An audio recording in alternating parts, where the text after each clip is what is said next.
Welcome to Camp Maddie Behavior Edition. I'm Dr. Sheila Segerson, board certified veterinary behaviorist and director of community solutions at Maddie's Fund in Pleasanton, California.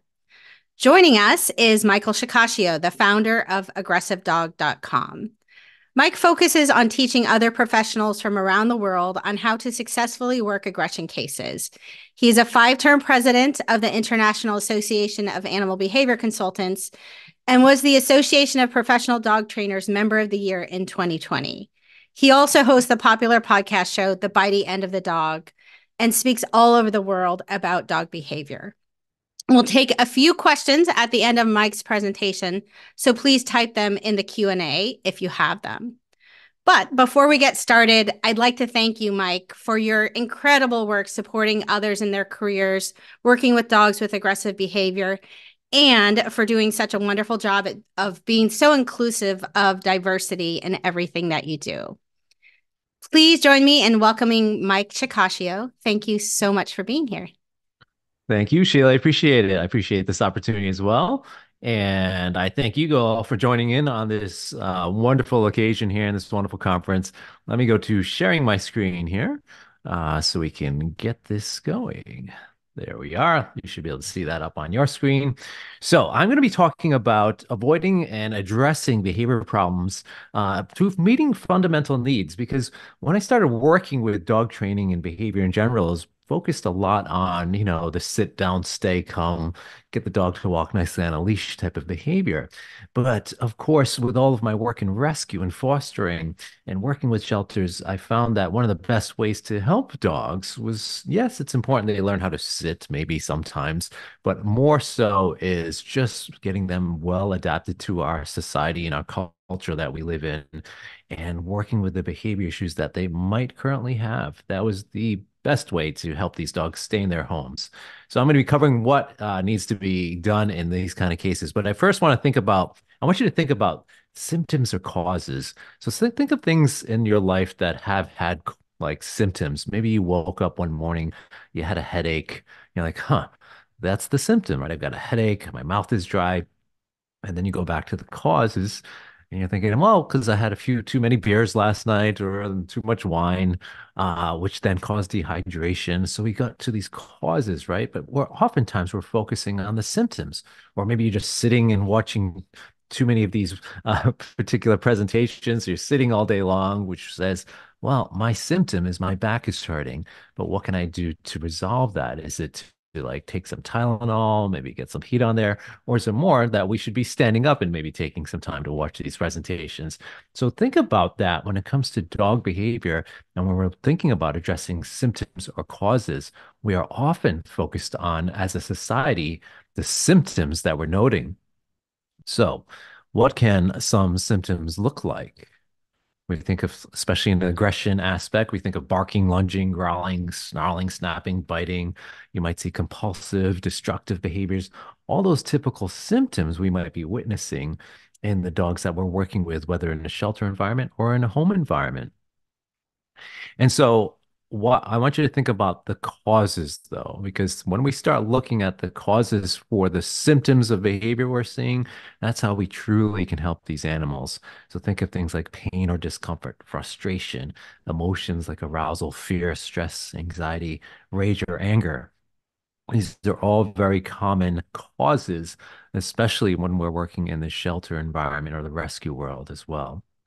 So, when you look at how historically we've treated symptoms in animals when it comes to behavior problems, classically we've reached for things like punishment. Let me get the dog to stop barking or stop growling. Let's get them to stop biting. Can't have that. Uh, we want to suppress that behavior, knock it off kind of approaches. We're relying on tools sometimes. Let's just use this muzzle or this particular training tool. That'll address the barking or the pulling on leash, right? Maybe we can manage the dog. We'll put them away in a crate or confine them away from people to address the biting issue. Maybe we can train them some skills like sit instead of biting Uncle Bob that comes through the front door. And those might be obedience cues, right? Or maybe we can go with the tired dog is a good dog sort of mentality. But of course, we know that a tired dog can sometimes be a really stressed dog. So treating symptoms often is not going to do anything for the actual root cause for that behavior issue. And so I'm glad as a society and as a community, we're starting to make these shifts away from let's just address those symptoms, but really focus on what's causing these behavior problems. So I'm going to go through each one of these categories here.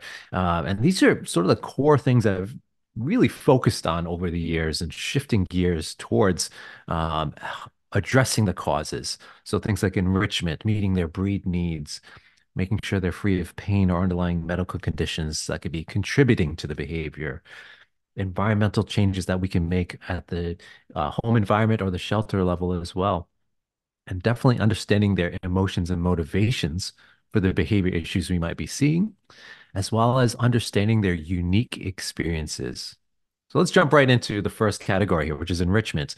How do we talk about this a lot now, which is great. It wasn't talked about nearly as much as it was 10 years ago as it is now, which is a really good thing. And so enrichment, we classically think of things like physical and mental stimulation, which is important to all animals, and of course, including dogs. But unfortunately, it's one of the aspects that is often the most missing component when you're looking at behavior issues. In fact, in some of my cases, all you need to do is increase the dog's enrichment, and that solves the behavior issue because the behavior issue's cause is a lack of enrichment.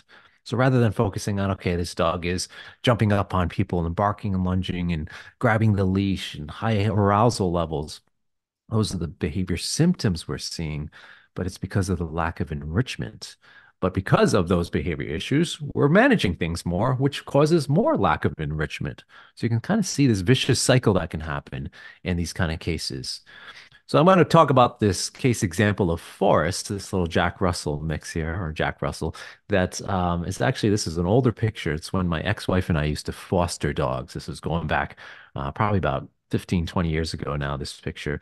But um, I was just starting out in training at the time, just got my shiny new training shoes, like it's just, my brand new clicker, that kind of thing. That was just starting out in training, not knowing what I know now. And I was very much focused on because this dog had issues being a young Jack Russell, destructive behaviors. But one of the issues he had was biting my ex-wife. Now, I won't make any additional comments on that, but this clearly there's a fractured relationship between my ex-wife and this dog. And one of the things we started to resort to is more management because that would actually help us prevent issues from happening. And of course, was reinforcing to my ex-wife not to get bitten by a dog. So we ended up doing more management, and I thought, okay, I can treat this by teaching Forrest, things like obedience cues, like sit and down. But I was missing the big picture there because this dog, the more I did more of that management, the worse he got. And the reason why is because of the lack of enrichment.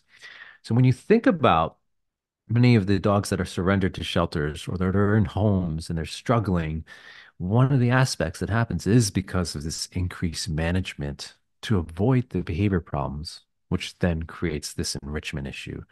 So one of the things we need to do for a lot of dogs is to get very creative with our enrichment strategies, like a dog with Forrest. What can I do with a dog like him that's going to increase the amount of exercise and mental stimulation he's getting while keeping people safe, while encouraging the dog to be in environments where it's not going to be as stressed.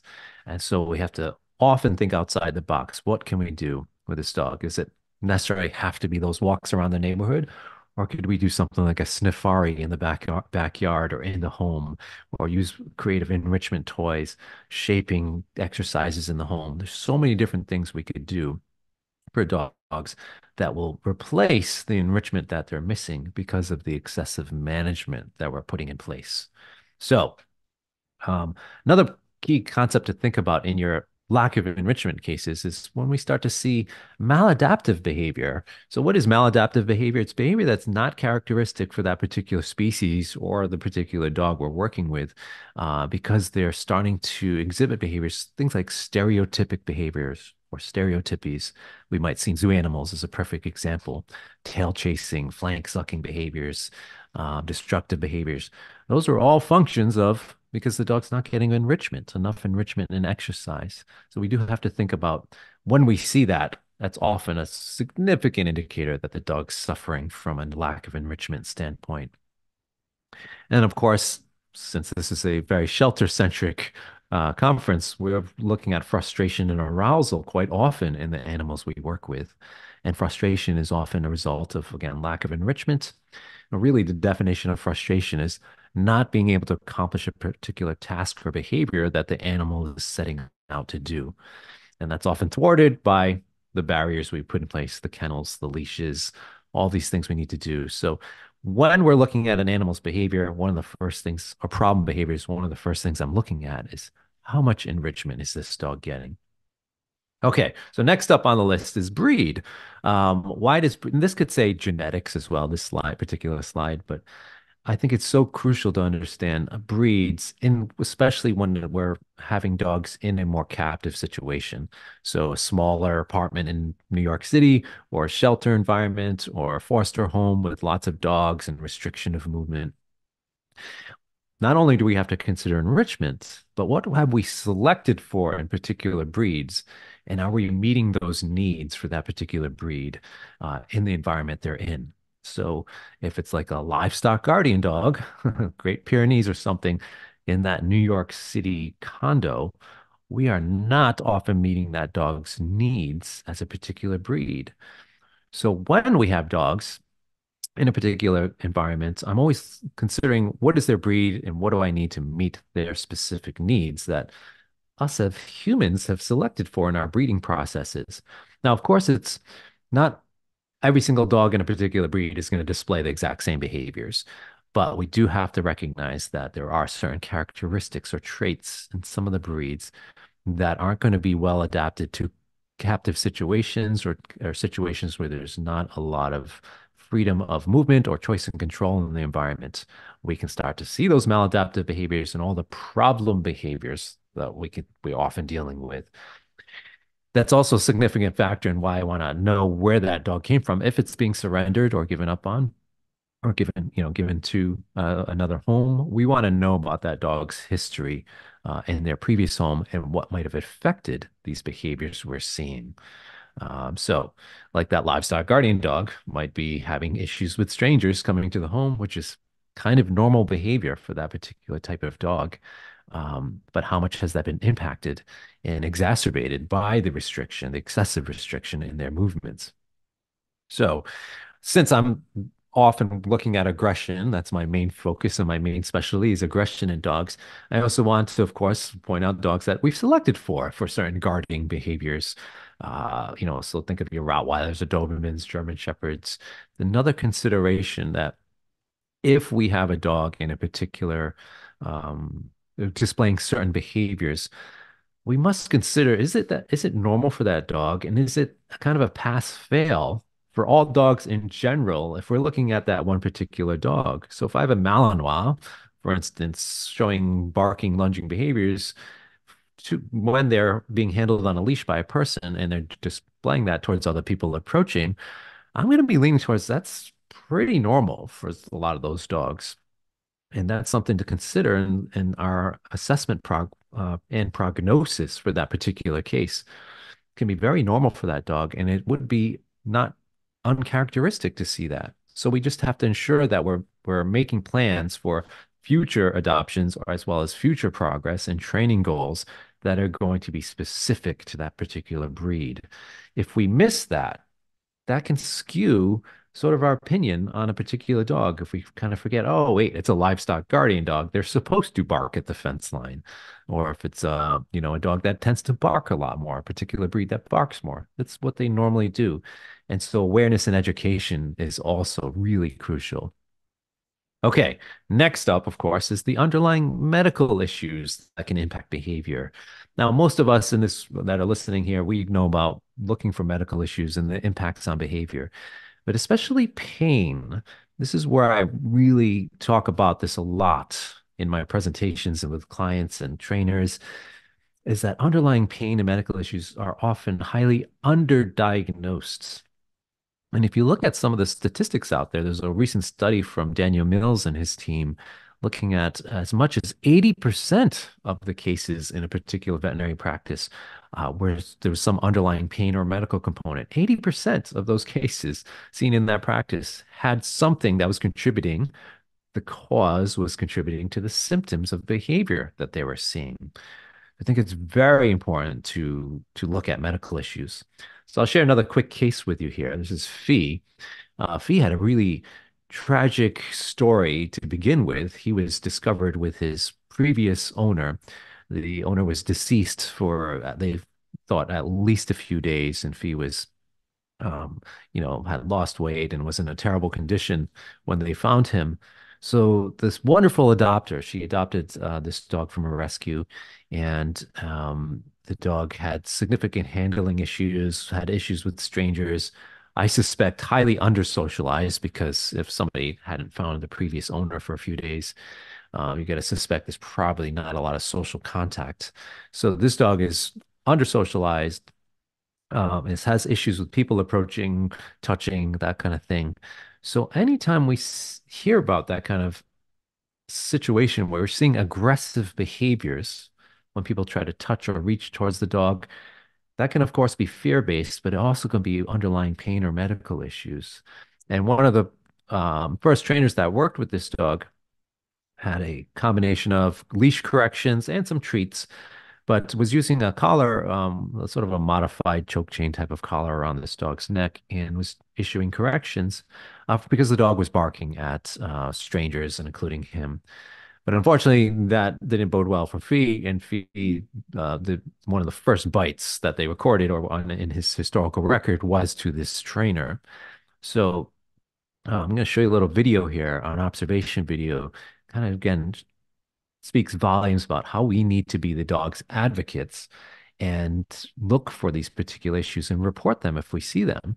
So if we see a dog like this, Good. Good. so get him moving just around, like back and forth a little bit. So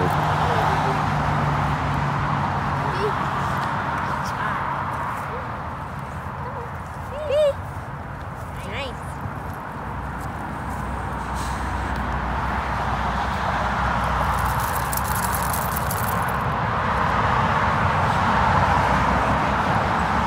do you think he'll trot for you if you like run a little bit? Do you think he'll trot for you or run a little bit if you get going? You could try.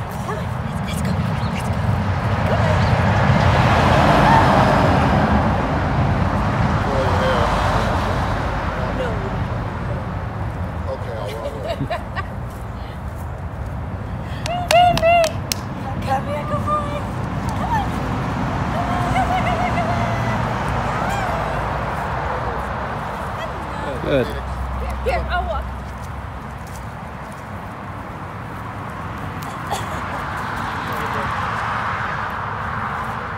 A little farther so we can get a run.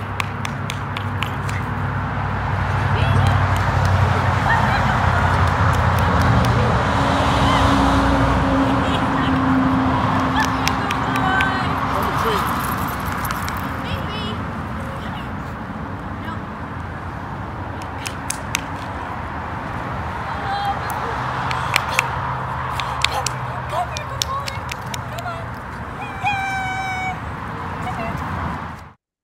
All right. So a lot of people might be watching this video and pointing out 100 different things they're seeing in this dog's movements. And some of us might be new to this and assessing for movement issues and possibly underlying pain or something we'd want to refer to the veterinarian for. So the reason I'm talking about this so much is it's so highly underdiagnosed in all aspects of the animal world where there's underlying pain issues going on. And it's really tragic when you think about it, especially when people are going to, again, resorting to addressing the symptoms. So let's say this dog is like, one of the issues was the client saying, "Oh, my dog's stubborn. He stops on the walks. He doesn't want to walk with me." And they start pulling the dog or issuing corrections on the collar to get the dog moving because they think it's stubborn. How tragic is that for the animal when you have an issue like this? So they ended up going to see the veterinarian after I recommended getting a full diagnostic workup on this dog, and they've discovered issues with this between the C1 and C2, and also hind end issues, teeth issues, ear issues. I mean, this dog had all kinds of underlying medical issues that clearly indicated underlying discomfort or pain. So our job really is, as the people working with these animals, is to be their eyes and ears because especially in the shelter environment, you may be the only person seeing that dog on a daily basis. You might know that you might be the only one that is understanding or seeing the baseline of that dog's behavior. And then you start to notice over the week's times, maybe the dog's getting up a little bit more slowly to come see you. Maybe you're out on that walk and the dog is walking a little more slowly, or they hesitate at a certain point, or maybe they're doing more head shaking or stretching. All of those things can indicate an underlying pain issue that we would be the only set of eyes and ears for them and communicating that to the team that we're working with. And of course, let me just move my screen around here. So, the behavior, sometimes people are like, oh, how do you really know if a dog's in pain or things like that are going on? It can be very subtle, but behavior is often very telling. Obviously, aggressive responses to any kind of touch or handling can indicate underlying pain, but also their movements and their general things that they would typically do with you are slower, more hesitant. You're seeing changes. Anything like that should be reported because that can again indicate that there's an underlying issue going on. So, next thing. So, after we're looking at again enrichment, we're looking at underlying pain and medical issues, we're looking at breed specific needs. We also want to assess the environment.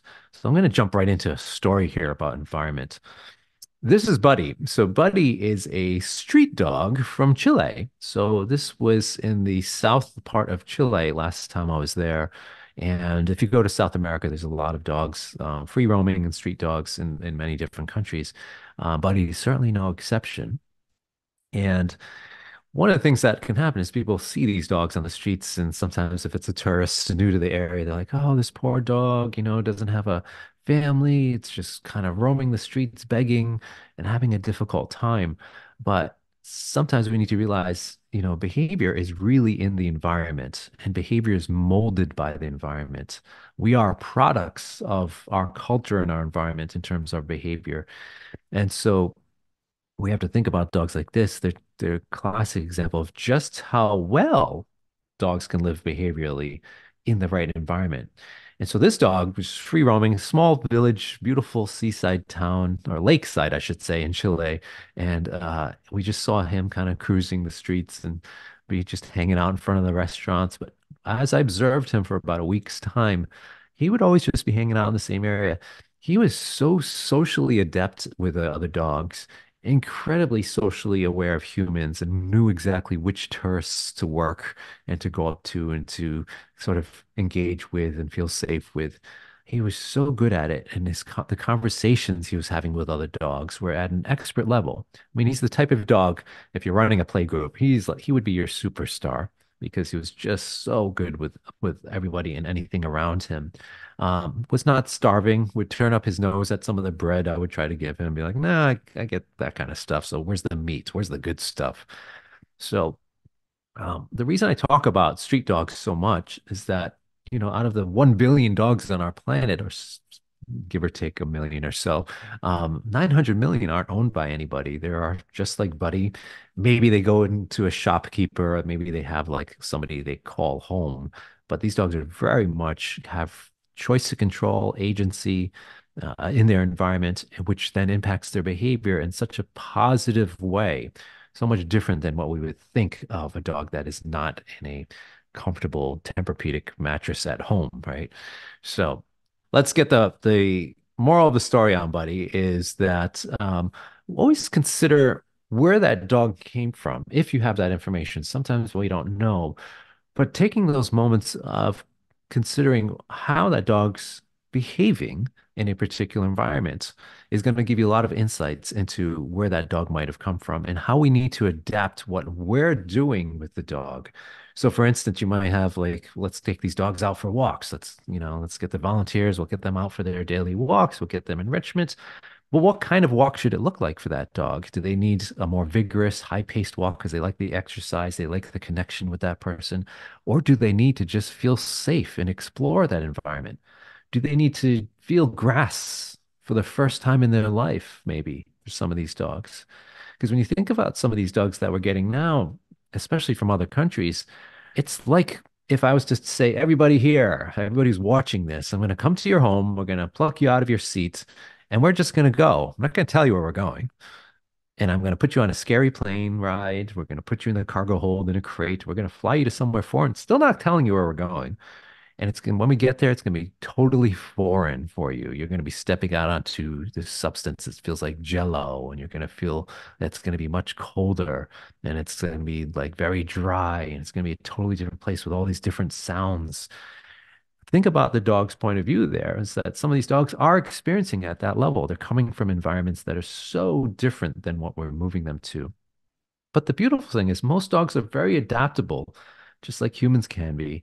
And if we give them that time and space to go at their pace, that can make such a huge, profound difference in their behavior.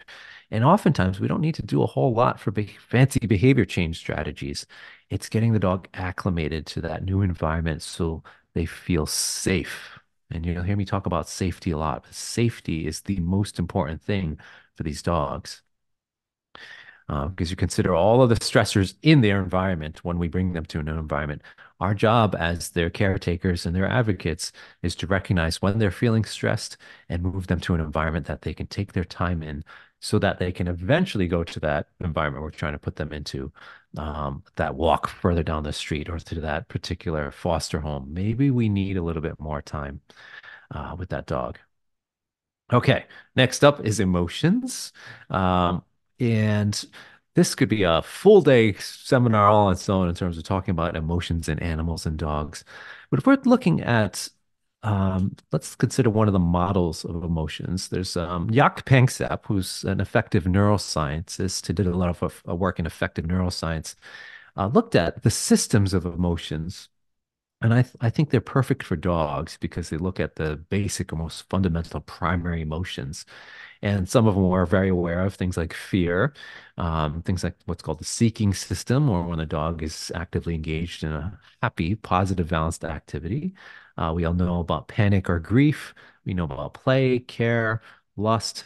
And then there's anger or rage, which is another underlying system that can all of those impact the behaviors we're seeing in the dogs we're working with.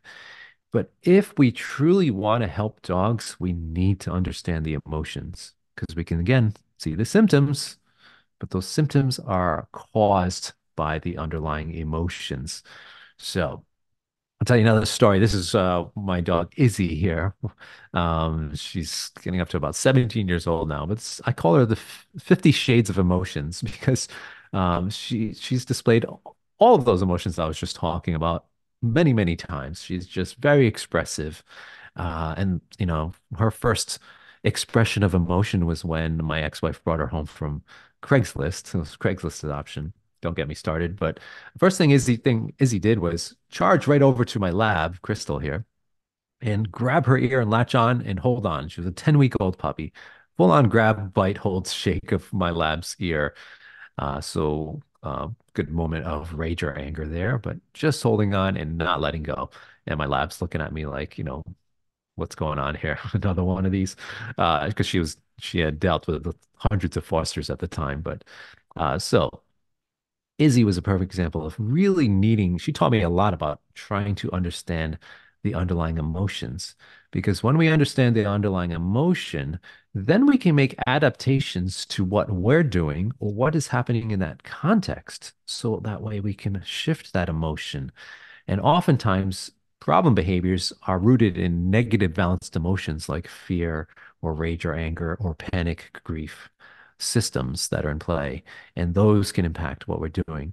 So we need to adjust for that because if we have a dog that is in a positive balanced emotion, let's say it is that Belgian Malinois that's like, I'm a Belgian Malinois, I'm supposed to protect my person.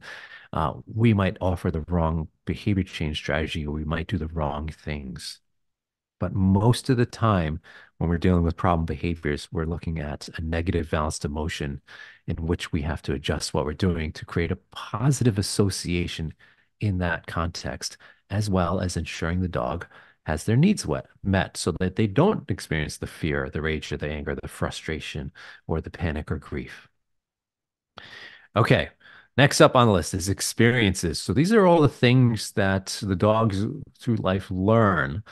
So Obviously, we can't do much about what a dog's experienced before they've reached us, but we should be understanding of what they may have experienced and what we can do moving forward to create positive experiences for that animal in our care. So, um, this dog name is Sally. This is a German Shepherd that I want you to think about the most fearful kind of shutdown case you've seen in your life. Like you've seen some dogs, they just pancake in the corner of the kennel, or they're in the client's home, they're just not moving, they're not eating. This dog didn't eat for several days upon her adoption. Lovely clients. They were just very dedicated to dogs. I mean, think of your perfect home in terms of space, resources, time. They just didn't have the physical capability to work with this dog. So they kind of hired me as a day trainer, come over and work with this dog. But this dog had significant issues because it was used as a breeder dog. Uh, I don't believe she ever saw grass or really much of the outside. So when they finally adopted her, it took a few visits for her to even start to warm up to me. Just me sitting there with her, not trying to interact with her until she got curious enough to actually come over. Just like a lot of the dogs you guys might work with, you just kind of sit there and just allow the dog to see you as a safe thing in the environment where you're not trying to interact with them. Because typically the treat tossing and things like that aren't going to work with a dog like this. So what I did with her I said, what am I going to use here? Typically, I use treats or toys or play, or what can we do for a dog that is just not into anything? We could explore medication and of course, taking our time, allowing the dog to acclimate to the environment. But what can we do with a dog like that? And so going back to this dog's experiences, safety was, a big part of that picture for this dog because everything in its life is not going to feel safe because it's never experienced anything. She's never experienced things like stairs or grass or the outside world. So my first session with this dog was I took her to a park. It took a while just to get her into the to my car, but I was very patient with that. She finally jumped into my car. We went for a short car ride to this beautiful park I know that's just think of this wide, open, grassy field where there's plenty of distance. And we jumped out of the car and spent about 30 seconds, 30 seconds to a minute. This took her a while too to get out of the car, but she spent 30 seconds to a minute just sniffing. That's all she did was just sniff. And then she jumped right back into the car. So and then we went home and I got paid for my full session. And over the course of the summer, I did about 80 sessions of that with this dog, gradually increasing the duration of each session and decreasing the distance to certain things in the environment. But I realized that this dog's experience was it needed to be able to feel safe through its nose, just going to explore these different environments. And that's why I'm so big on when I see a safari or a shelter set up that's got a location where the dogs have a ton of different things they can explore and smell. It's so powerful and such an underutilized tool, I think, for dogs to explore their environment and to learn how to feel safe because they can explore it, get some data, say, okay, I'm recognizing these smells and I know that I'm going to be safe in this particular location. So I'll show you a little video here of what she looked like towards the end of our work. This is another park we went to, but you can see all this lovely distance. And she's on a long line, just being exploring the environment and being allowed to sniff.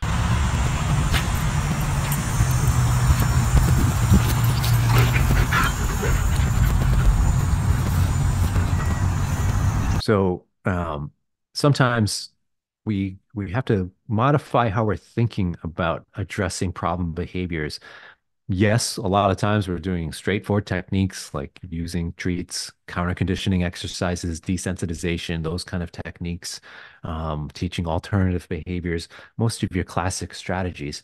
But the reason I show this case is really to get us thinking about, again, about what's going to work for that dog based on their prior experiences in life and what can we do to shift how their experiences moving forward are going to be positive and safe for that particular dog, as well as enriching, of course. All right. So the next up here is when we're thinking about experiences, remember what I said here, safety over everything. Safety is the most important thing for all of the dogs you're working with, and cats or animals in general. But really, always can go back to that. When in doubt, create safety for that animal. Now, I'm not talking about safety from dog bites. I'm talking about a feeling of safety. The dog, the animal must feel safe first and foremost before we do anything else. Before you start the enrichment, before you start looking at training, before you start any of the other things that we've been talking about, we must create a safe environment for that dog.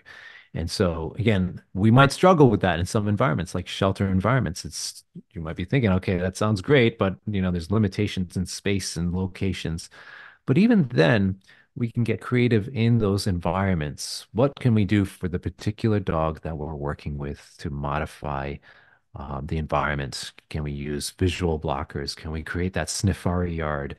Do we really need to go for long walks, or does this dog prefer just hanging out in the yard for just a little bit for the first day? Do we need to actually allow this dog some time to see people before we even go anywhere near touching them? Do we need to address for underlying pain and medical issues? So you can see where I'm going with all this. Because again, we're often so focused on addressing those symptoms. We need to be considering all of these causes for the problem behaviors with the dogs we're working with.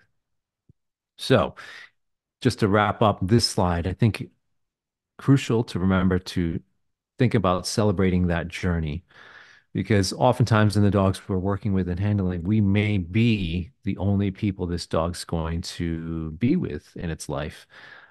So oftentimes we're focused on the goals, right? Let's fix this problem behavior. Let's get this dog adopted out. And let's do this X, Y, or Z as the final sort of the goal line. But that doesn't give us a chance to absorb and kind of think about the journey along the way and all the steps we take in what's really working for these dogs and what's going to be really helpful. I'll kind of take a step back and look at the big picture of all of the things that are really contributing to problem behaviors in our society and in our cultures. So with that being said, I'm going to wrap up with one more video here just to get you thinking about everything I was talking about.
right, that is a wrap, and just gonna put up my contact info slide there.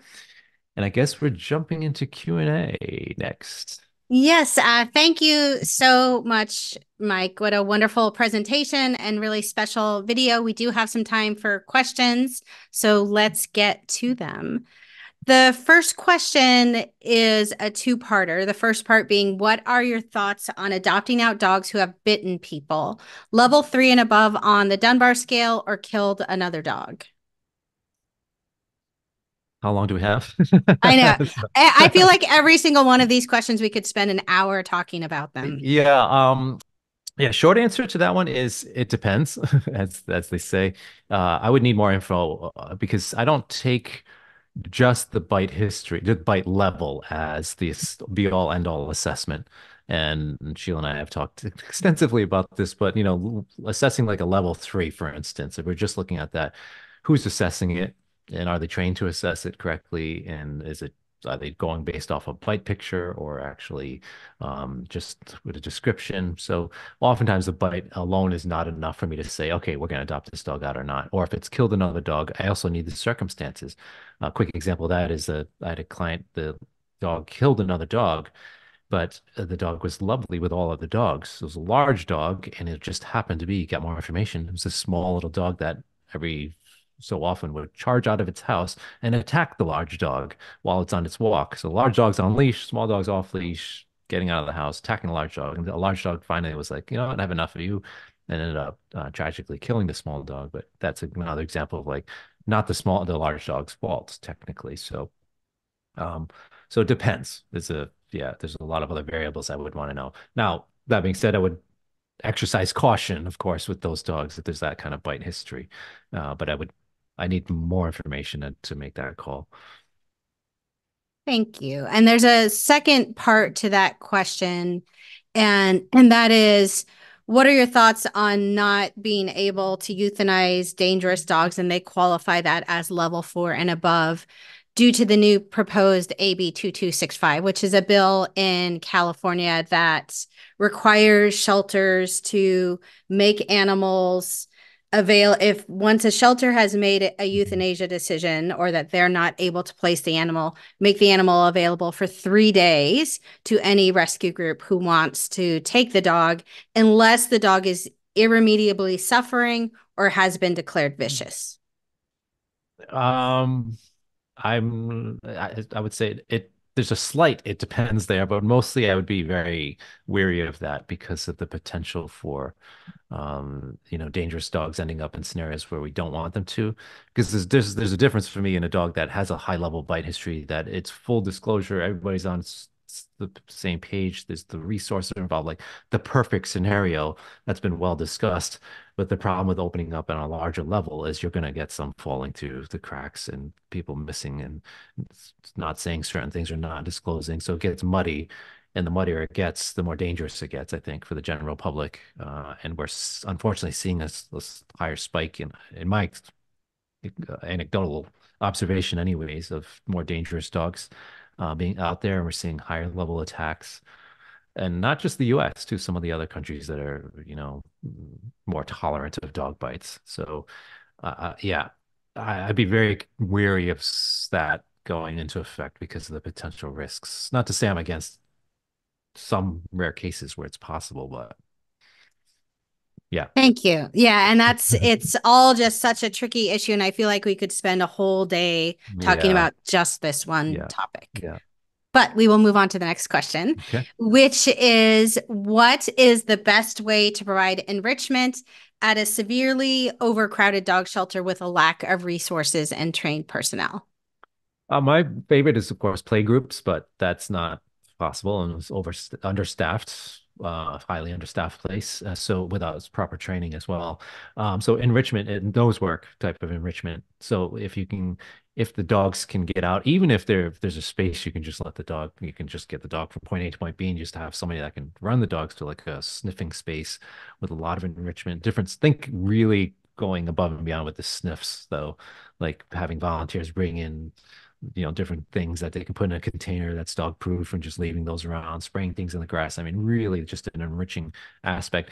Best bang for your buck, because if you don't have the staffing that can do like tons of exercise and walks and on training and all that, if you have the space to create that sniff yard, that just you don't have to necessarily be there to supervise. You just bring the dog there, leave it, come back, rotate. Yeah. So probably my top of my list. Thank you. Next question is it possible to treat aggression inside a shelter environment? It depends. So it depends what the issue is. So obviously, like if it's a pain medical issue, yeah, of course we can start working on that. If it is resource guarding, technically you could start working on it, but you have to go back to the whole point of this presentation too. Is like all of these issues you might be seeing in shelter might not need any actual training or behavior modification.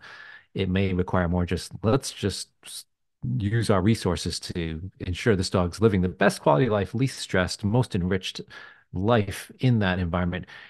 And then let's hope that carries over well to the home. So we don't see any behavior deterioration. We're just keeping that dog's QOL high. And then when it goes to the new home, you don't have the behavior issue anymore because there's no reason for it. You've removed the cause. So I think most aggression cases in the shelter environment should be very remedially addressed and then just focus on the core aspects. You can do some basics like a dog that has leash reactivity. We can start teaching loose leash walking and maybe work on that a little bit in the shelter environment. But so many of these cases are environmentally specific, cause specific, and then handler specific too, like who's handling the dog. So